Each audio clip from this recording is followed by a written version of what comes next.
As people that have followed me for the past several years know, that protecting children from abuse and making sure safety nets work as intended are among my highest priorities. Protecting those children is one of the critical functions of state government and certainly county and school districts. As I'll discuss in a few minutes, new numbers released by the state show that child abuse deaths rose again last year.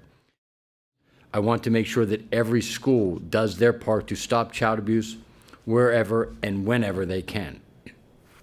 In response to the shocking Jerry Sandusky case, Pennsylvania amended the Child Protective Services law to make sure school staffs suspected abuse first to Childline, the state's child abuse hotline, then to supervisors, as opposed to what had happened previously.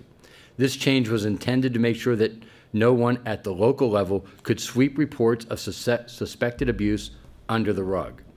Pennsylvania schools have had 4 years to update their policies to reflect this change.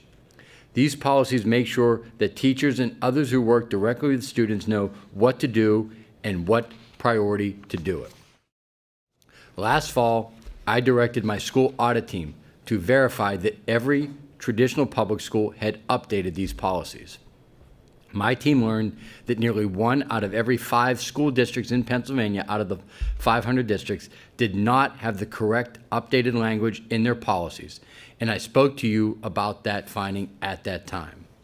This spring, I directed my team to verify the exact same information for Pennsylvania's cyber and charter schools, which educate approximately 140,000 students each year. And I want to say, before we go into some of the findings on this, I want to personally thank the Pennsylvania Coalition of Public Charter Schools in supporting the effort of myself and my team in this effort, but mostly for encouraging its member schools to participate in my review, and it shows their commitment to making sure that their member schools and also their dedication to the children of Pennsylvania are kept as safe as possible. I was personally surprised to learn that some of the schools did not want to provide us with email addresses for the CEO and board presidents. Some schools even had administrative staff who refused to give us their real names. Now again, these are public employees. And I know sometimes superintendents, and I've been here many times, whether it's been in the district or here or just in interviews where I've been critical of some actions of superintendents.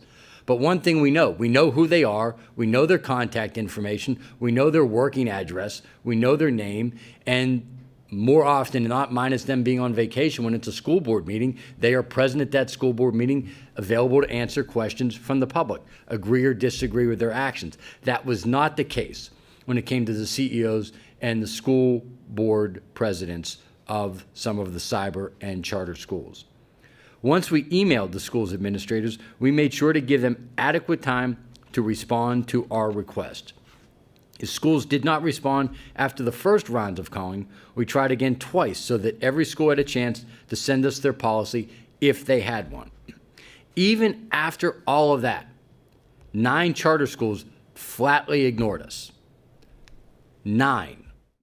Now, I am frustrated that until my office took action on this, the majority, and I want to be clear, it's the majority of cyber and brick and mortar charter schools did not have an updated child abuse reporting policy.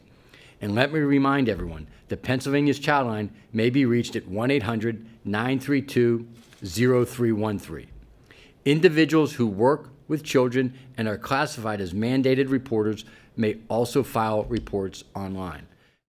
I think it's important for all of us to reflect on that and know that this issue, while may have always been there and we just didn't know it, post Sandusky and with the more reporting that we are dealing, we are now coming to grips with that there is a child abuse problem clearly in Pennsylvania and likely across the country, and all of us have to do our part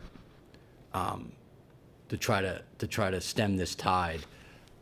In the reading I've been done on it, this starts at a very young age.